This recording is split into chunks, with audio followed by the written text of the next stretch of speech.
지은은 민혁의 잦은 출장과 무관심 그리고 침실에서의 냉대 속에서 고독하고 성적으로 좌절된 일상을 보내요. 어느 날 민혁이 친구들을 집에 초대하고 그중 준서와 처음 마주치죠. 준서는 아내를 잃고 딸을 홀로 키우는 싱글 대디였어요. 지은은 그의 슬픔에 공감하고 준서는 지은의 외로움과 욕구불만을 알아채요. 우연을 가장한 재회 후 준서는 지은에게 여자로서 인정받는 느낌을 선사하죠. 구독과 좋아요는 제작에 큰 힘이 됩니다. 침묵의 시작. 창밖으로 늦가을 햇살이 비쳤지만 지은의 거실은 어쩐지 쌀쌀했어요. 청담동 고급 빌라 35평 아파트, 이탈리아 수입 소파와 북유럽 스타일 인테리어로 채워진 공간이었죠. 하지만 이 모든 것이 지은에게는 그저 공허한 껍데기일 뿐이었어요. 지은은 거울 앞에 서서 자신을 바라봤어요. 38세. 여전히 탄력 있는 몸매, 하얀 피부, 긴 생머리. 매일 요가와 필라테스로 관리한 몸이었죠. 하지만 이 몸을 원하는 사람은 없었어요. 적어도 이 집에서는요. 여보, 나 다음 주 월요일부터 금요일까지 싱가포르 출장 가. 남편 민혁은 커피를 홀짝이며 무심하게 말했어요. 시선은 여전히 노트북 화면에 고정된 채였죠. 지은을 쳐다보지도 않았어요. 또요? 이번 달에만 벌써 3번째잖아요. 회사 일이 급해서 어쩔 수 없어. 너도 알잖아. 민혁의 대답은 늘 똑같았어요. 결혼 12년이 지난 지금 두 사람의 침실은 완전히 식어버렸어요. 마지막으로 민혁이 지은을 아는 게 언제였던가요? 6개월 전? 아니, 그보다 더 오래됐을지도 몰라요. 그나마도 의무감에 하는 것처럼 빠르고 기계적이었죠. 지은은 밤마다 혼자 잠들면서 자신의 몸을 스스로 어루만지곤 했어요. 남편은 옆방 서재에서 자고 지은은 넓은 침대에 혼자 누워 공허함을 삼켰죠. 38살 여자가, 아직 욕망이 살아있는 여자가 이렇게 외면당하며 살아야 하나요? 아, 그리고 오늘 저녁에 대학 친구들 몇 명 집에 초대했어. 간단하게 저녁이나 준비해줘. 민혁은 노트북을 덮으며 덧붙였어요. 지은은 한숨을 삼키며 고개를 끄덕였죠. 남편의 친구들을 위한 완벽한 아내를 연기하는 것, 그것이 지은에게 남은 유일한 역할이었으니까요. 저녁 7시, 민혁의 친구들이 하나둘 도착했어요. 지은은 몸에 딱 맞는 검은색 니트 원피스를 입고 현관에서 그들을 맞이했죠. 원피스는 가슴과 허리 라인을 살짝 드러냈지만 민혁은 아무 말도 하지 않았어요. 관심조차 없었죠. 대부분 낯익은 얼굴들이었어요. 하지만 그중 한 명, 처음 보는 남자가 있었어요. 여보, 소개할게. 내 대학 동기 박준서야. IT 쪽에서 스타트업 하고 있어. 안녕하세요. 박준서입니다. 준서는 차분한 목소리로 인사했어요. 키는 180cm 정도의 단정한 회색 니트를 입고 있었죠. 깔끔하게 빗어넘긴 머리와 검은 뿔테 안경 너머로 보이는 눈빛이 어딘지 모르게 슬퍼 보였어요. 하지만 악수를 나누는 순간 지은은 뭔가 다른 것을 느꼈어요. 준서의 손은 따뜻했고 악수가 필요 이상으로 길었죠. 그리고 그의 눈빛은 지은을 훑어보고 있었어요. 여자를 보는 눈빛이었죠. 오랜만에 느껴보는 감각이었어요. 지은 씨, 예전부터 민혁이한테 많이 들었습니다. 정말 아름다우시네요. 그 말에 지은의 가슴이 두근거렸어요. 아름답다고요? 민혁은 지난 몇 년간 그런 말을 한 적이 없었죠. 저녁 식사는 조용히 흘러갔어요. 남자들은 사업 이야기와 골프 이야기로 시간을 보냈고 지은은 미소를 지으며 요리를 나르고 술잔을 채웠죠. 하지만 계속해서 준서의 시선이 느껴졌어요. 지은이 테이블에 요리를 내려놓을 때 준서의 시선은 그녀의 쇄골을 따라 내려갔어요. 지은이 몸을 숙일 때 살짝 드러나는 가슴의 골을 보고 있었죠. 노골적이지 않게, 하지만 분명하게. 지은의 몸이 뜨거워졌어요. 준서 형 요즘 딸이 어때? 많이 컸겠네. 민혁의 질문에 준서의 얼굴이 순간 굳었어요. 그럭저럭. 어린이집 잘 다니고 있어. 아이가 있으세요? 지은이 자연스럽게 물었어요. 준서는 잠시 망설이다가 천천히 고개를 끄덕였죠. 7살 딸이 하나 있어요. 하율이라고. 2년 전에 아내를 교통사고로 잃어서 지금은 제가 혼자 키우고 있습니다. 그 순간 지은의 가슴이 뭉클했어요. 준서의 목소리에 담긴 슬픔이 너무나 생생하게 전해졌으니까요. 지은은 무의식적으로 손을 뻗어 준서의 손등을 가볍게 두드렸어요. 그런데 준서가 순간적으로 지은의 손을 잡았어요. 아주 짧은 순간이었지만 그의 엄지손가락이 지은의 손등을 부드럽게 쓰다듬었죠. 전기가 흐르는 것 같았어요. 지은은 황급히 손을 빼냈지만 온몸에 소름이 돋았어요. 힘드셨겠어요. 지은의 목소리가 떨렸어요. 괜찮습니다. 하지만 외롭긴 하죠. 지은 씨도 외로우신 것 같은데 제가 오지랖인가요? 준서의 속삭이는 듯한 목소리. 다른 사람들은 듣지 못할 정도로 낮은 음성이었어요. 하지만 그 말은 지은의 가슴 깊은 곳을 찔렀죠. 그날 밤 손님들이 모두 떠난 후 지은은 혼자 거실을 정리했어요. 민혁은 이미 서재로 들어가 문을 닫아버렸죠. 지은은 샤워를 하며 자신의 몸을 만졌어요. 아직 탄력 있는 가슴, 평평한 배, 부드러운 허벅지. 하지만 이 몸을 원하는 사람은 없었어요. 침대에 누워 지은은 준서를 떠올렸어요. 그의 시선, 그의 손길, 그의 목소리. 외로우신 것 같은데 그 말이 계속 맴돌았죠. 지은은 자신도 모르게 손을 아래로 내렸어요. 오랜만에 느껴보는 떨림이었어요. 다음 날 오후 지은은 압구정 카페에 앉아 있었어요. 혼자 커피를 마시며 멍하니 창밖을 보고 있었죠. 그때 익숙한 목소리가 들렸어요. 지은 씨, 여기서 이렇게 만나다니 우연이네요. 고개를 들자 준서가 서 있었어요. 작은 여자아이를 손잡고요. 오늘의 준서는 캐주얼한 검은색 터틀넥과 청바지를 입고 있었어요. 안경을 벗은 얼굴은 어제보다 더 섹시해 보였죠. 하율아, 인사해. 어제 아빠 친구 집에서 만난 이모야. 안녕하세요. 하유리는 수줍게 고개를 숙이며 인사했어요. 지은은 아이의 작은 손을 보며 가슴 한켠이 따뜻해졌어요. 함께 앉으시겠어요? 지은이 먼저 제안했어요. 준서는 미소를 지으며 자리에 앉았죠. 남편분은 출장 많이 가시나 봐요? 준서가 조심스럽게 물었어요. 네. 요즘 너무 자주요. 외로우시겠어요. 지은은 대답하지 못했어요. 외롭다는 말로는 부족했으니까요. 저도 아내를 잃은 후로 밤이 가장 힘들어요. 혼자 잠드는 게. 준서의 목소리가 낮아졌어요. 그의 눈빛이 지은을 똑바로 바라봤죠. 지은 씨 같은 분이 그렇게 외롭게 지내신다는 게 안타까워요. 민혁이 형이 너무 모르는 거죠. 무엇을요? 옆에 얼마나 아름다운 여자가 있는지. 지은의 심장이 빠르게 뛰었어요. 이 대화는 위험했어요. 하지만 멈출 수가 없었죠. 혹시 괜찮으시다면 제가 가끔 하율이랑 놀아줄 수 있을까요? 저도 요즘 시간이 많아서요. 지은이 조심스럽게 제안했어요. 하지만 진짜 이유는 하율이가 아니었죠. 준서를 다시 보고 싶었어요. 정말 괜찮으세요? 네. 오히려 제가 고마운걸요. 지은의 말이 끝나기도 전에 하유리가 조심스럽게 지은의 손을 잡았어요.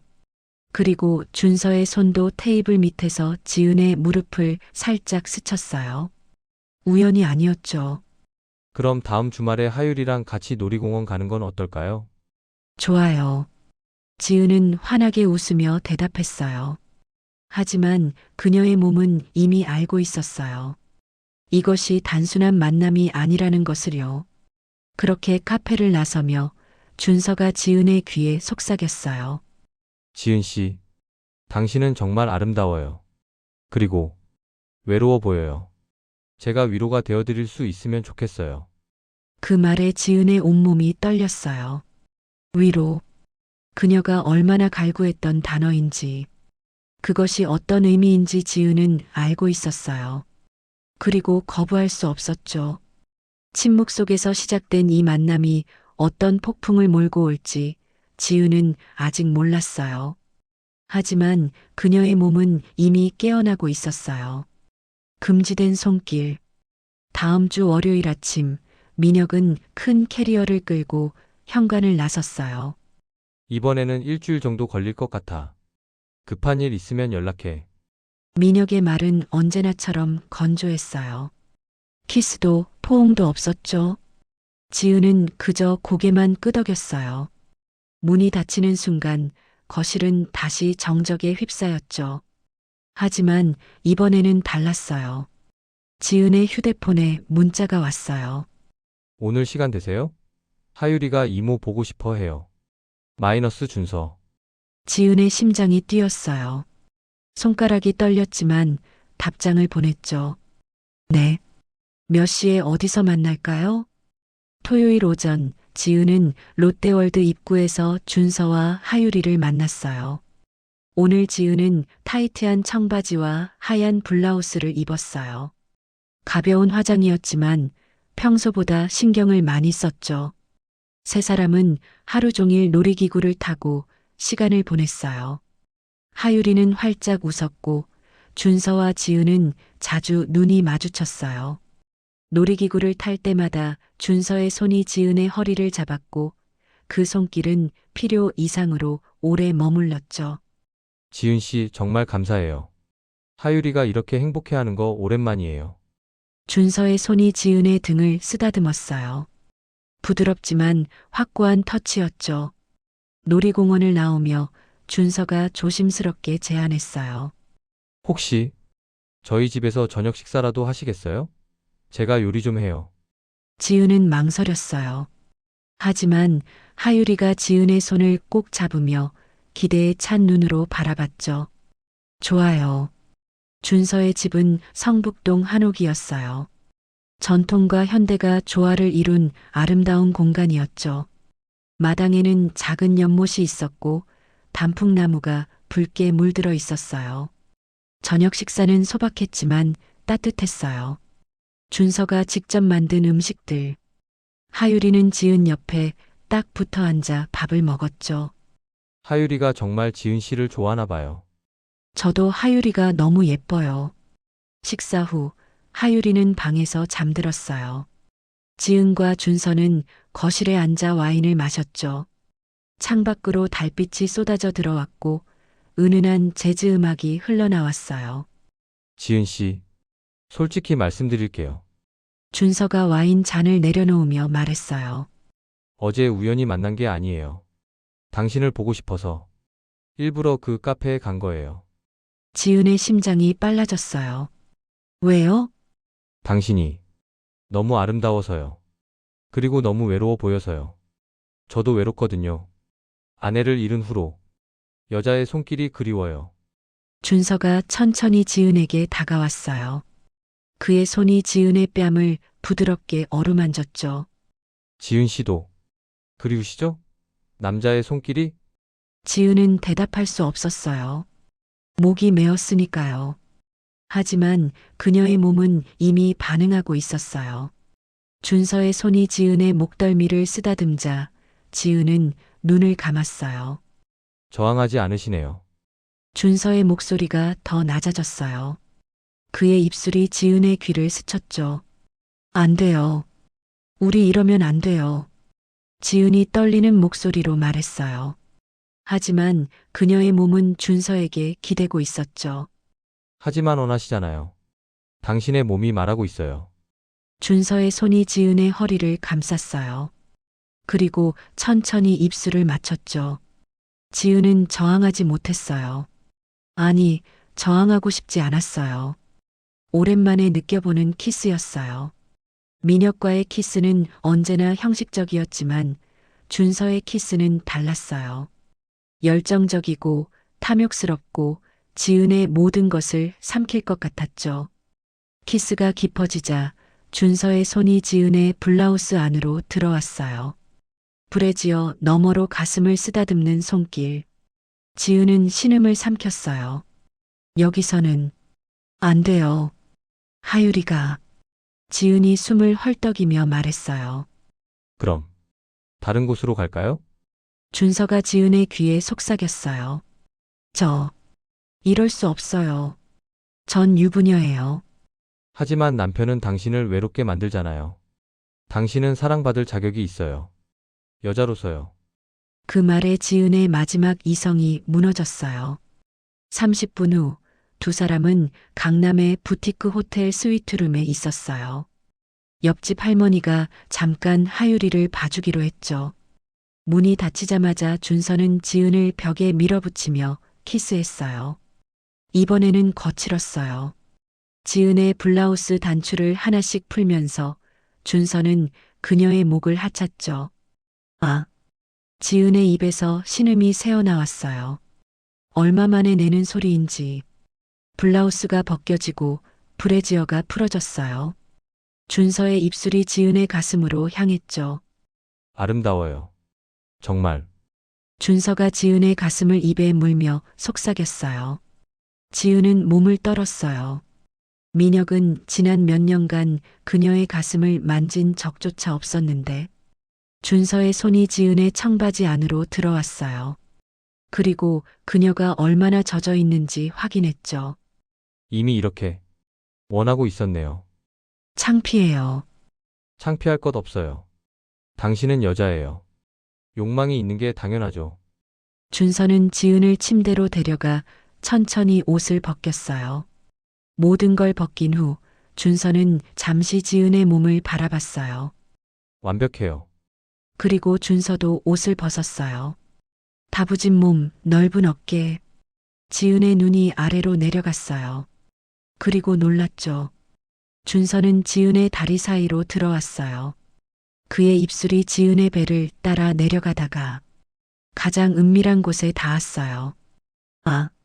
안 돼요. 거기는. 지은이 당황해서 다리를 오므리려 했지만 준서가 부드럽게 다리를 벌렸죠. 편하게 있어요. 당신을 기분 좋게 해주고 싶어요. 그리고 준서의 혀가 지은의 가장 민감한 곳을 핥기 시작했어요. 지은은 베개를 붙잡으며 신음을 참으려 했지만 불가능했어요. 오빠. 자신도 모르게 오빠라는 호칭이 나왔어요. 준서는 더 깊이 혀를 넣었죠. 몇 분 후 지은의 몸이 경련하며 절정에 도달했어요. 오랜만에 느껴보는 오르가즘이었어요. 아니, 이렇게 강렬한 건 처음이었죠. 아직 시작도 안 했는데 준서가 미소 지으며 말했어요. 그리고 천천히 지은 안으로 들어왔어요. 지은의 등이 휘어졌어요. 오랜만에 받아들이는 남자였어요. 준서는 천천히 하지만 깊게 움직였죠. 조여와요. 얼마나 오래 안 해봤길래. 6개월. 아니, 그 이상. 그럼 오늘은 실컷 느껴보세요. 준서의 움직임이 빨라졌어요. 지은은 그의 등을 긁으며 신음했죠. 방 안에는 두 사람의 숨소리와 땀 냄새, 그리고 욕망의 소리만 가득했어요. 한 번, 두 번, 세 번. 지은은 몇 번이나 절정에 올랐는지 셀 수도 없었어요. 준서는 지칠 줄 몰랐고 지은의 몸은 계속해서 반응했죠. 새벽 1시가 넘어서야 두 사람은 멈췄어요. 지은은 준서의 품에 안겨 숨을 헐떡였어요. 온몸이 땀으로 젖어 있었고 시트는 흠뻑 젖어 있었죠. 어땠어요? 준서가 지은의 머리를 쓰다듬으며 물었어요. 미쳤어요. 제가 이럴 줄 몰랐어요. 당신은 원래 이런 사람이에요. 그냥 억눌러 왔던 거죠. 준서가 지은의 이마에 키스했어요. 이제 어떡해요? 돌아갈 수가 없을 것 같아요. 지은이 울먹이며 말했어요. 죄책감과 쾌감이 뒤섞인 목소리였죠. 돌아가지 않아도 돼요. 남편이 출장 갈 때마다 우리 만나요. 내가 당신을 행복하게 해줄게요. 지은은 대답하지 못했어요. 하지만 그녀의 몸은 이미 알고 있었어요. 이제 멈출 수 없다는 것을요. 호텔을 나서며 지은은 거울에 비친 자신을 봤어요. 흐트러진 머리, 붉게 물든 뺨, 목에 난 키스마크. 그녀는 방금 불륜을 저질렀어요. 하지만 이상하게도 살아있음을 느꼈어요. 집으로 돌아가는 택시 안에서 지은의 휴대폰에 문자가 왔어요. 오늘 정말 행복했어요. 당신의 모든 소리, 모든 떨림이 완벽했어요. 다음에 또 만나요. 마이너스 준서. 지은은 휴대폰을 꼭 쥐며 눈을 감았어요.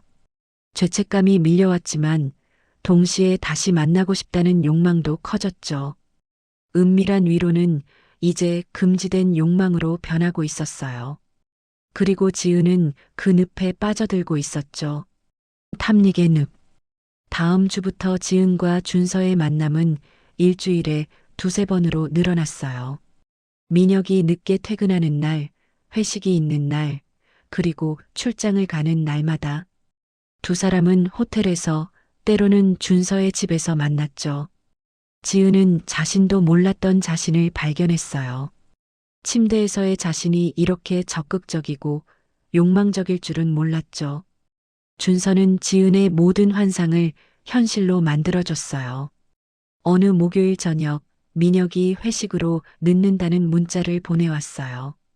지은은 바로 준서에게 연락했죠. 오늘 당신 집으로 갈게요. 성북동 한옥. 하유리는 이번에는 친구 집에서 자기로 했어요. 완벽한 밤이었죠. 준서가 문을 열자마자 두 사람은 키스했어요. 현관에서, 거실로 가는 복도에서, 침실 문 앞에서 옷가지들이 하나씩 벗겨지며 바닥에 떨어졌어요. 침대에 누운 지은의 몸을 준서는 천천히 탐험했어요. 입술로, 혀로, 손으로 지은의 모든 곳을 핥고 빨고 쓰다듬었죠. 오빠, 빨리. 지은이 간청했어요.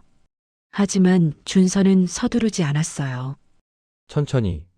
오늘은 시간이 많잖아요. 준서는 지은의 다리를 어깨에 걸치고 깊숙이 들어왔어요. 새로운 자세, 더 깊은 침투. 지은은 비명에 가까운 신음을 냈죠. 아, 너무 깊어.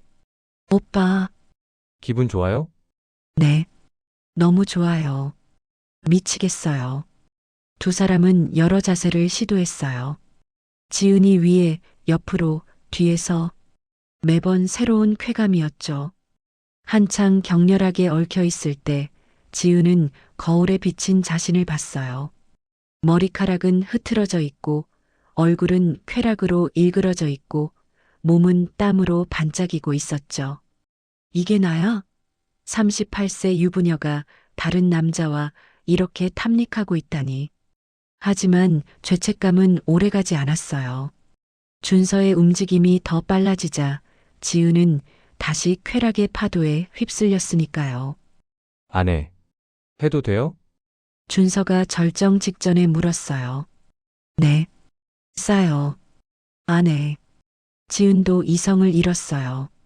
준서가 지은 깊숙한 곳에 모든 걸 쏟아부었고 지은도 동시에 절정에 도달했죠. 두 사람은 한동안 그렇게 연결된 채로 있었어요. 준서가 천천히 빠져나오자 그들의 체액이 섞여 흘러내렸죠. 샤워할까요?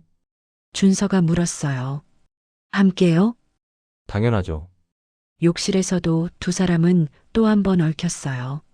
샤워기에서 쏟아지는 물줄기 아래 미끄러운 타일 벽에 기댄 채 지은은 이렇게 오랜 시간 섹스를 해본 적이 없었어요. 샤워를 마치고 침대로 돌아왔을 때 지은은 준서의 품에 안겨 숨을 고르고 있었어요. 오빠, 이거 중독될 것 같아요. 이미 중독됐잖아요. 준서가 웃으며 말했어요. 맞아요.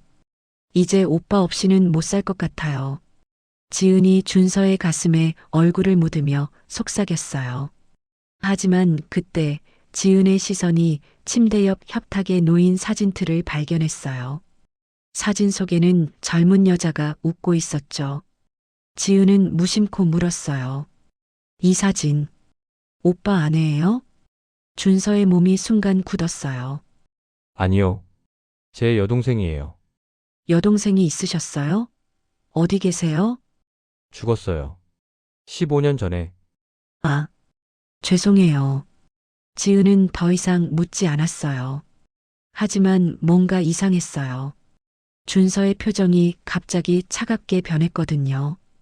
배고프지 않아요? 뭐 시켜 먹을까요? 준서가 빠르게 화제를 돌렸어요. 지은도 그냥 넘어갔죠.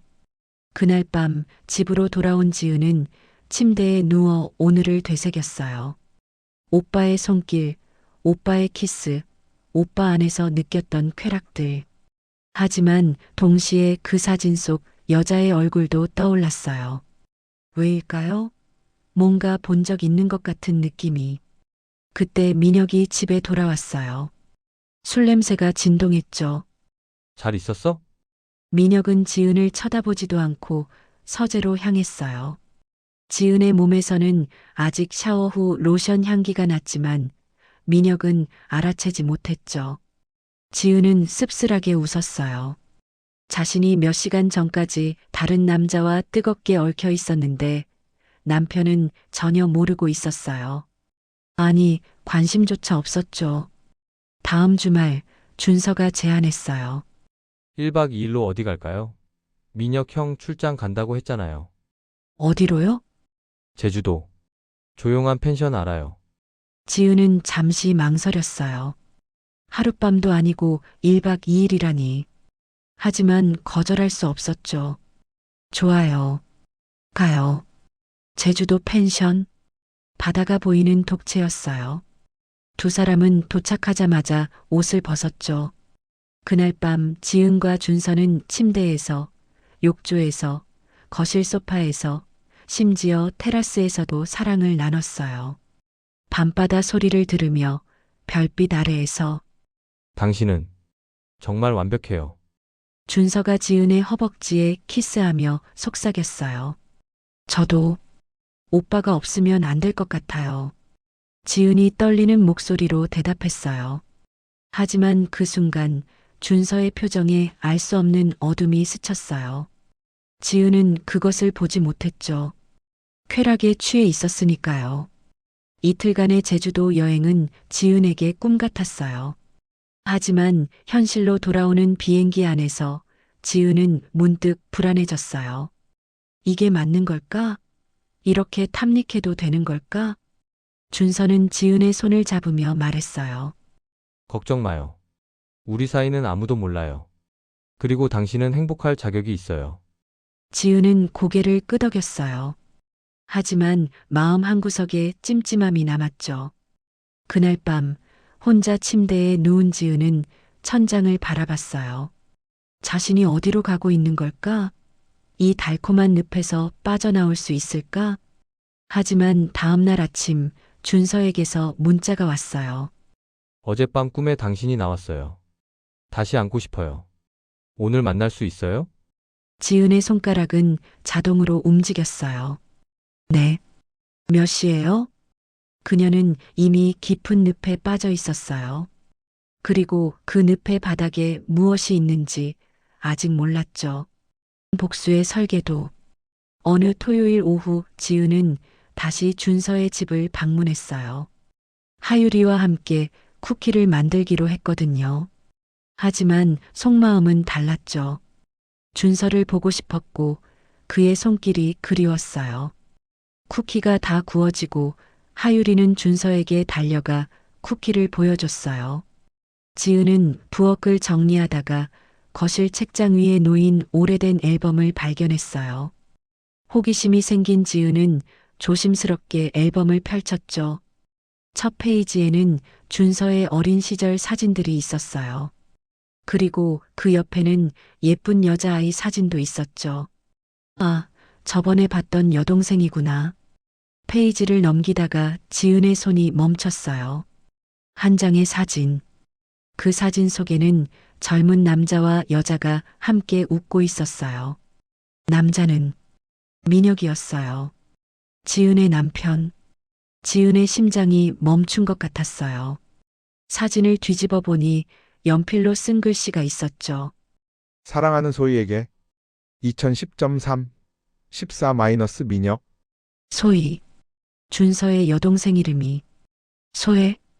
지은 씨, 준서의 목소리에 깜짝 놀란 지은은 앨범을 떨어뜨렸어요. 이게 무슨 민혁이랑 여동생이? 준서의 표정이 굳었어요. 잠시 침묵이 흘렀죠. 그렇게 빨리 알게 될 줄은 몰랐는데. 무슨 말이에요? 설명해 주세요. 지은의 목소리가 떨렸어요. 뭔가 크게 잘못됐어요. 거실로 가요. 천천히 설명할게요. 거실에 앉은 준서는 한참을 침묵하다가 입을 열었어요. 지은 씨, 처음부터 거짓말이었어요. 우연한 만남도 위로도 사랑도. 뭐라고요? 15년 전 제 여동생 소희는 민혁이를 진심으로 사랑했어요. 대학 캠퍼스에서 만나 2년을 사귀었죠. 그런데 소희가 임신 사실을 알렸을 때 민혁이는 바로 연락을 끊었어요. 소희는 혼자 아이를 낳으려 했지만 출산 과정에서 과다출혈로 죽었어요. 아기도 함께. 지은의 얼굴이 창백해졌어요. 그래서 저한테? 그래서 복수하려고 했어요. 민혁이가 가장 소중하게 여기는 것을 빼앗으려고. 그게 당신이었죠. 지은은 믿을 수가 없었어요. 그럼 우리가 나눴던 모든 게 계획이었어요. 당신을 유혹하고 당신의 몸을 가지고 그걸 민혁이에게 보여주려고 했어요. 당신이 다른 남자 품에서 얼마나 해프게 몸을 내맡기는지. 지은의 눈에서 눈물이 쏟아졌어요. 그럼 제주도도 호텔에서 나눴던 모든 밤들도 처음에는 그랬어요. 처음에는요. 준서가 지은을 똑바로 바라봤어요. 하지만 당신을 알면서 변했어요. 당신의 신음소리를, 당신이 제 품에서 떨리는 모습을, 당신의 모든 걸 보면서 진짜로 사랑하게 됐어요. 거짓말. 지은이 소리쳤어요. 당신은 저를 이용했어요. 제 몸을 가지고 놀았어요. 제가 얼마나 죄책감에 시달렸는지 알아요? 남편을 배신하면서도 당신 품에 안겼던 제가 얼마나 더러웠는지. 지은 씨, 제일 더러운 건 당신이에요. 복수를 위해 여자의 몸을 이용하다니. 지은은 가방을 집어들고 현관으로 향했어요. 준서가 그녀를 붙잡으려 했지만 지은은 뿌리쳤죠. 다시는 연락하지 마세요. 지은은 울면서 집을 나섰어요. 택시를 타고 집으로 가는 길 그녀는 모든 것을 떠올렸어요. 준서의 손길, 그의 키스, 그와 나눴던 격렬한 밤들, 그녀가 느꼈던 쾌락, 그녀가 내질렀던 신음, 그녀가 간청했던 모든 말들. 오빠, 더 깊이. 오빠 거 너무 좋아. 오빠 없으면 못 살 것 같아. 모든 게 복수의 도구였어요. 그녀의 몸은, 그녀의 쾌락은, 그녀의 나약함은 모두 민혁에게 복수하기 위한 수단이었던 거예요. 지은은 집에 도착해 욕실로 달려가 샤워를 했어요. 몸을 세게 문질렀어요. 준서의 손길이 닿았던 모든 곳을, 그의 입술이 닿았던 모든 곳을. 하지만 지워지지 않았어요. 그날 밤 민혁이 돌아왔어요. 지은은 남편을 똑바로 바라봤어요. 여보, 박소희라는 사람 알아요? 민혁의 얼굴이 순간 굳었어요. 어디서 그 이름을? 대답해요. 알아요, 몰라요? 옛날 여자친구였어. 임신시키고 버렸다는 것도 알아요? 민혁은 한숨을 쉬었어요. 그래. 젊었을 때 실수했어. 그게 뭐 어때? 그 여자 죽었어요. 혼자 아이 낳다가. 알아. 안타까운 일이지. 지은은 믿을 수 없다는 표정으로 민혁을 바라봤어요. 당신, 그게 다예요? 안타까운 일? 지나간 일이잖아. 왜 자꾸 그 얘기를 꺼내? 당신 친구 준서. 그 여자 오빠예요. 민혁의 눈이 커졌어요. 뭐, 그래요. 준서가 15년간 당신한테 복수하려고 계획한 거예요. 저를 이용해서. 준서가 뭘 어떻게? 지은은 눈물을 흘리며 말했어요. 저 준서랑 잤어요. 한 번이 아니라 여러 번. 호텔에서, 그 집에서, 제주도에서까지. 당신이 출장 간 사이에 민혁의 얼굴이 붉게 변했어요. 뭐라고? 당신이 저를 외롭게 만들었어요. 침실에서도 차갑게 대했고, 그래서 저는 준서 품에서 위로받았어요. 아니, 이용당했어요. 민혁이 지은을 때리려 손을 들었지만 지은은 피하지 않았어요. 때려요. 저도 당신만큼 더러우니까. 민혁은 손을 내렸어요. 그리고 소파에 주저앉았죠. 준서 그 자식? 당신이 먼저예요. 당신이 여자를 임신시키고 버렸잖아요. 그 여자 죽인 건 당신이에요. 닥쳐. 민혁이 소리쳤어요. 나는 이혼할 거예요. 그리고 당신을 고발할 거예요. 당신 회사 비리도 다 알아요. 뭐, 지은은 일어섰어요. 변호사가 다 조사했어요. 당신 횡령, 비자금 다 알아요. 경찰에 넘길 거예요. 지은아. 진정해. 진정 못해요. 저는 당신 때문에 더러워졌어요. 다른 남자한테 몸을 허락했어요.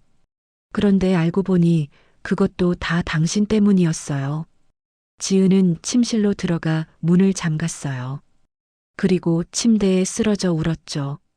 모든 게 무너졌어요. 민혁도, 준서도, 그리고 자신도. 며칠 후 지은은 준서를 한강공원에서 만났어요. 마지막으로. 지은 씨, 정말 미안해요. 제가 잘못했어요. 미안하다고 제 몸이 깨끗해지나요? 제가 당신 품에서 느꼈던 쾌락이 지워지나요? 저는 당신을 믿었어요. 당신이 저를 원한다고, 저를 사랑한다고 믿었어요. 그래서 제 모든 걸 내줬어요. 부끄러운 모습도, 창피한 소리도 다. 지은의 눈에서 눈물이 흘렀어요. 그런데 그게 다 복수를 위한 거였다니. 지은 씨, 제발. 처음엔 그랬지만 지금은 진심이에요. 당신을 정말 사랑해요. 그 사랑은 제 몸을 가진 후에 생긴 거잖아요. 저를 더럽힌 후에. 준서는 아무 말도 할 수 없었어요. 안녕히 계세요. 다시는 만나지 말아요. 지은은 돌아서서 걸어갔어요. 준서는 그녀의 뒷모습을 바라보며 무릎을 꿇었죠. 복수는 성공했어요. 하지만 그는 진짜 사랑을 잃었어요. 새로운 아침. 12월의 마지막 날, 지은은 이혼 서류에 서명했어요. 민혁은 횡령 혐의로 구속 수감되어 있었고 변호사를 통해 서류를 보내왔죠. 청담동 집을 정리하며 지은은 지난 몇 달을 떠올렸어요. 준서와 나눴던 뜨거운 밤들, 그녀가 느꼈던 쾌락들, 그리고 그 모든 것이 거짓이었다는 배신감. 하지만 동시에 깨달았어요. 그 경험을 통해 자신이 변했다는 것을, 더 이상 남편의 무관심을 참으며 살지 않아도 된다는 것을, 자신의 욕망을 인정하고 사랑할 수 있다는 것을. 짐을 싸던 중 서랍 깊은 곳에서 오래된 스케치북을 발견했어요. 결혼 전 패션 디자이너를 꿈꾸며 그렸던 디자인들. 이제 다시 시작하자. 지은은 이혼 재산으로 받은 돈으로 홍대 근처에 작은 아틀리에를 열었어요. 지은 스튜디오. 오랫동안 포기했던 꿈을 되찾았죠. 한편 준서는 소희의 묘소를 찾아갔어요. 소희야, 미안해. 오빠가 복수만 생각하느라 진짜 사랑을 잃었어. 지은 씨를 정말 사랑했는데. 준서는 한참을 울었어요. 복수는 성공했지만 그는 텅 빈 기분이었죠. 몇 달 후 지은은 아틀리에에서 열심히 작업하고 있었어요. 어느 토요일 오후 문이 열리는 소리가 들렸죠. 하율이? 하율이는 지은을 보자마자 뛰어왔어요. 그 뒤로 준서가 들어왔어요. 안녕하세요. 오랜만이에요. 어떻게? 우연히 지나가다가 간판을 봤어요. 지은 씨가 꿈을 이루셨네요. 두 사람 사이에 어색한 침묵이 흘렀어요. 지은 씨, 정말 미안해요. 제가 한 일은 변명의 여지가 없어요. 하지만 이제 괜찮아요. 지은이 조용히 말했어요. 그 일이 있었기에 제가 변할 수 있었어요. 제 욕망을 인정하고 제가 원하는 게 뭔지 알게 됐어요. 그리고 이제 저는 제 자신을 사랑해요. 준서는 지은을 바라봤어요. 그녀는 예전보다 더 강하고 아름다워 보였죠. 저는 아직도 지은 씨를 사랑해요. 저도 준서 씨를 미워하지는 않아요. 하지만 우리는 다시 시작할 수 없어요. 그 시작이 너무 아팠으니까요. 준서는 고개를 끄덕였어요. 이해해요. 대신 친구로 지낼 수 있을까요? 하율이를 위해서라도. 지은은 잠시 생각하다가 고개를 끄덕였어요. 좋아요. 1년 후 지은은 성공적인 패션쇼를 열었어요. 치유와 재생이라는 테마의 컬렉션이었죠. 많은 사람들이 지은을 축하했어요. 쇼가 끝난 후 지은은 꽃다발을 받았어요.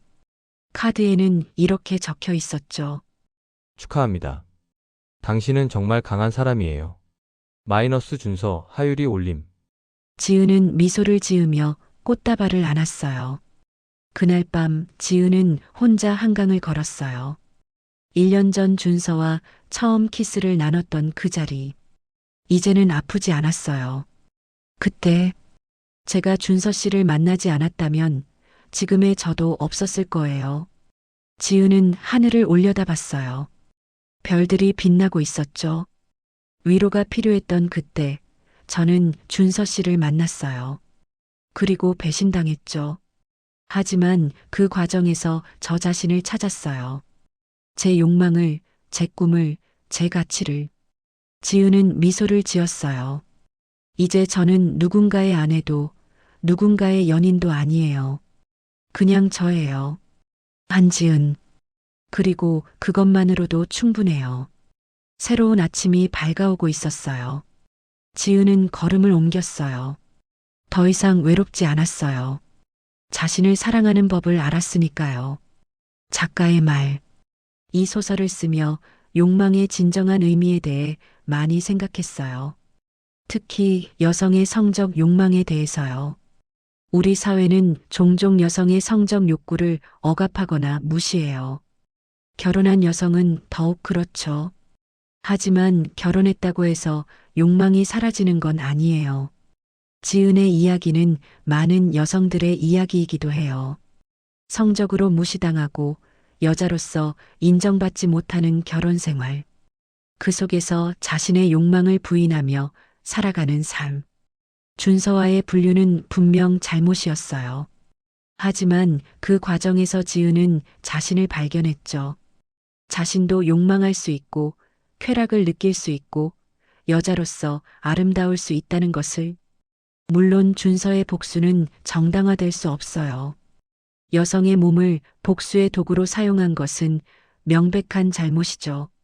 하지만 그 역시 진심을 느꼈고 그 진심이 그를 괴롭게 만들었어요. 이 소설이 불륜을 미화한다고 생각하실 수도 있어요. 하지만 제가 전하고 싶은 메시지는 다릅니다. 자신의 욕망을 인정하세요. 여자로서, 인간으로서 욕망할 권리가 있어요. 하지만 그 욕망을 건강하게, 정직하게 다루세요. 관계에서 거짓이 아닌 진실을, 이용이 아닌 존중을 선택하세요. 그리고 무엇보다 자기 자신을 사랑하세요. 다른 사람의 인정이 아닌 스스로의 인정이 가장 중요하니까요.